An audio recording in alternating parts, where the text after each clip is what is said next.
Allah peyğəmbərlərə, imamlara, övliyalara xüsusi imtiyazlar verib. Onlar adi insanlar deyillər.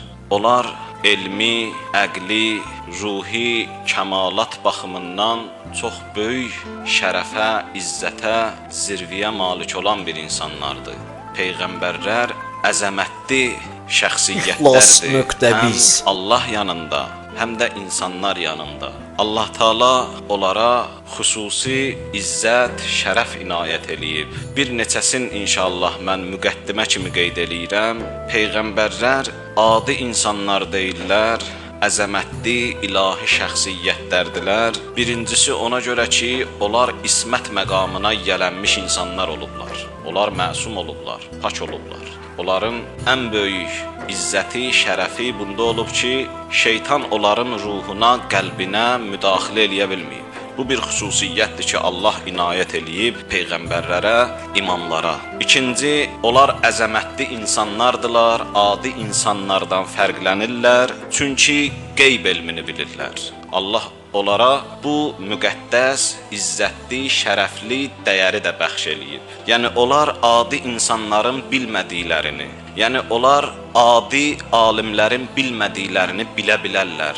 Onlar qeybdən, pərdələrin arxasından xəbər verə bilərlər. Onlar göydən xəbər verə bilərlər. Onlar yerin altından xəbər verə bilərlər. Misal üçün, insanlar bu günləri elmi araşdırmaların nəticəsində, elmi zəhmətlərin nəticəsində görürsən göydən və yaxud yerin altından xəbər verirlər. Amma onlarda bu ilahi istedad olub. Yəni, onlar fitrətən elm-i lədünni, elm-i ilahi ilə biliblər ki, məsələn, göyün 7-ci qatında nə var, yerin altında nə var. Cinn surəsinin 26-cı ayəsində Allah Taala buyurur ki, Alimul qeyb, Allah qeybləri biləndir. Fəla yuzhiru ala qeybihi əhəda, Allah qeyb elmini heç kəsə izhar eləməz, açmaz. İlla mən irtəza min rəsulin. Ancaq qeyb elmini aşkar eləyər kimə? Elçilərindən kimdən ki razıdır, kimi istəyir, kimi bəyənir, Allah qeyb elmini onlara verər. Yəni peyğəmbərlərə, imamlara. Onlar qeybi yollarla hər şeydən xəbər verə bilərlər. Üçüncü, onlar qeyri-adi insanlardılar, çünki əllərində onların möcüzə var. Onlar ecaz yolu ilə insanların eləyə bilmədiyi, bəlkə də əsrlər sonra eləyə bilmədiyi, ta qiyamətə qədər eləyə bilməyəcəyi işləri görə bilirlər. Heç nə, əlində də heç nə yoxdur. Bir cihaz olsun, bir alət olsun, yox. Həzrəti Davud Peyğəmbər heç bir cihaz olmadan, alət olmadan, dəmiri istiliyə vermədən, ürəyi istəyən şəkildə dəmiri əyirdi, ürəyi istədiyi bir fiquru alırdı. İndi kim onu eləyə bilər? Bu, Allahın Həzrəti Davuda verdiyi bir möcüzədir. Həzrəti Süleyman Peyğəmbər xalçanın üstündə külək gəlirdi, qaldırırdı onu, hara istəyirdi, ora aparırdı. Bu, Allahın bir möcüzəsidir. Həzrəti Musa əsanı atırdı yerə, dönürdü, ilan olurdu. Bu, Allahın bir möcüzəsidir Həzrəti Musaya. Ecaz yolu ilə onlar insanları aciz qoyarlar və məqsəd də budur ki, insanları hidayət eləsinlər. Onlar özləri üçün o işləri görmürdülər. Ancaq Allahın bəndələrini hidayət etmək məqsədi ilə o möcüzə istedadlarından istifadə edirdilər. Allah Taala peyğəmbərlərə, imamlara bir məqam da verib, müəllimlik məqamı. Onlar bəşərin müəllimi sayılırlar. Cümə surəsində 2-ci ayədə Allah Taala buyurur ki, Huvəl-ləzî bə'sə fīhim rəsulən min ənfusihim. Allah insanların içindən, özlərindən bir peyğəmbər seçdi, göndərdi. Niyə? Yətlu aleyhim ayatih və yüzəkkihim və yuallimuhumul kitabə vəl-hikmə. Ki, Allahın ayələrini insanlara oxusun, onlara hikmətlə kitab öyrətsin. Yəni, mən peyğəmbəri bəşərə müəllim göndərmişəm. Onu göndərəndə ona müəllimlik məqamı vermişəm. Müəllimlik məqamı çox böyük bir məqamdır. Hələ nəzərə alsaq ki, o məqam Allah tərəfindən insana verilən. Deyək ki, səni mən müəllim təyin edirəm. Onların bir məqamı, bir imtiyazı da müfəhhimdir. Yəni, Allahın ayələrini, Allahın sözlərini izah eləyə bilirlər.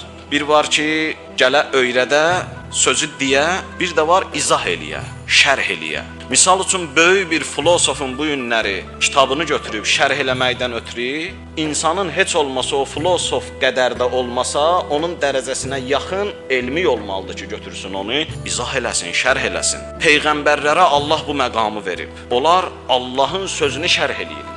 Gör nə deməkdir peyğəmbərlər üçün. Allahın sözünü hər adam şərh eləyə bilməz, hər adam onu aça bilməz. Heç bu günləri alimlər böyük filosofların sözlərini aça bilmirlər. Şairlər baş sındırırlar rəhmətli mərhum Füzulinin şeirində ki, bu nə deyib burada? Gör nə qədər böyük insandır ki, elm lazımdır ona. Ki oturasan Füzulinin bir dənə beytini açasan. Buna adi insanların, adi alimlərin, adi şairlərin gücü çatmaz. Onların zehni üçün, elmi üçün deyil. Həzrəti Peyğəmbərə, ümumiyyətlə Peyğəmbərlərə Allah bu məqamı verib ki, sən mənim sözlərimi şərh eləyə bilərsən.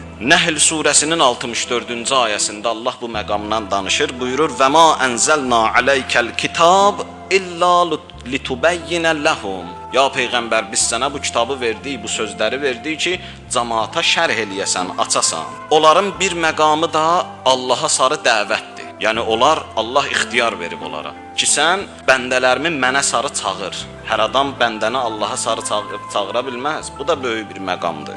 Nəhl surəsinin 36-cı ayəsində buyurur: "Və laqad ba'asna fi kulli ummatin rasulan." Biz hər bir ümmətdə bir peyğəmbər qərar verdik.